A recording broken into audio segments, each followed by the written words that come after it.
We are in Psalm 127. Welcome to Own the Morning, our 7-minute devotional to start the day off right. Psalm 127 is all about building. There's this famous line at the beginning.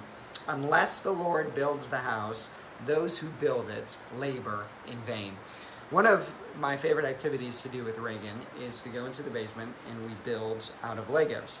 And oftentimes what happens is I watch Reagan build and she won't let me do it. And so my engineering skills are slightly more developed than hers. And as she's building her tower, I know exactly what's going to happen. It is going to crumble. Why? Because if you build just one line all the way up with no support, eventually it's going to fall over.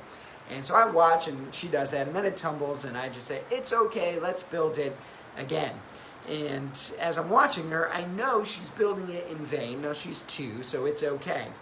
But I wonder if that's how God often looks at us when we set out to build our own thing. Unless the Lord builds the house, those who build it labor in vain. This psalm is asking the question first, well, what are you building, and have you submitted those plans to God? When it talks about a house here, it's not just talking about your house, like your family life. It could be talking about anything that we go about building. A house, a church, a ministry, a dream that you have, or a family. A lot of different things could be in here. And the encouragement here at the beginning, or the warning, I guess, is if God's not in it, if you haven't submitted those plans to God, then you're building in vain. Well, what does it mean to build in vain? It's like Reagan's tower. It's going to fall over, and it's not going to last. We have to submit those plans to God. Now, in the next section, it tells us how to go about building, but it doesn't by telling us how not to go about building when we have submitted our plans to God. This person, it is in vain that you rise up early and go late to rest, eating the bread of anxious toil, for he gives to his beloved sleep. This person is building, but they're building in such a way that is unhealthy.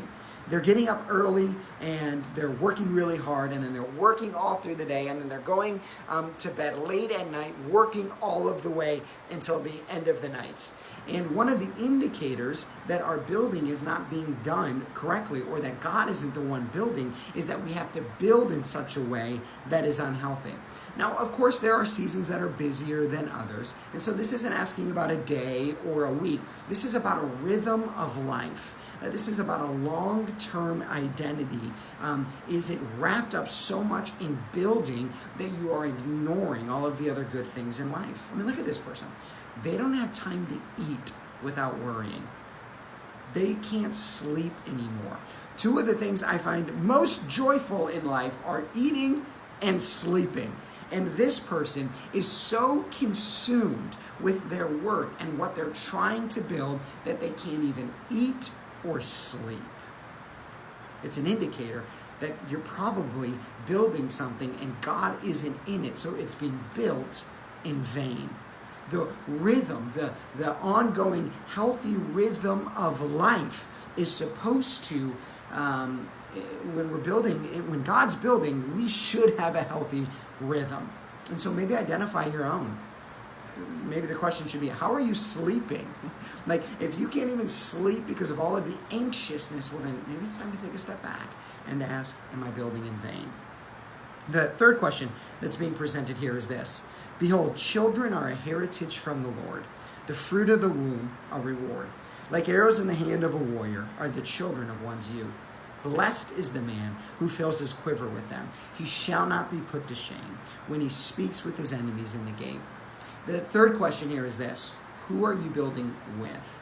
And what this is presenting is the beauty of a family. Now, if you don't have this type of family in your own life, that's the beauty of being a Christian. You get a church family, and then that church family becomes your family. And so the question here is, who are you building with? And it's talking about the strength that comes from a family. There's encouragement that comes from being in a family.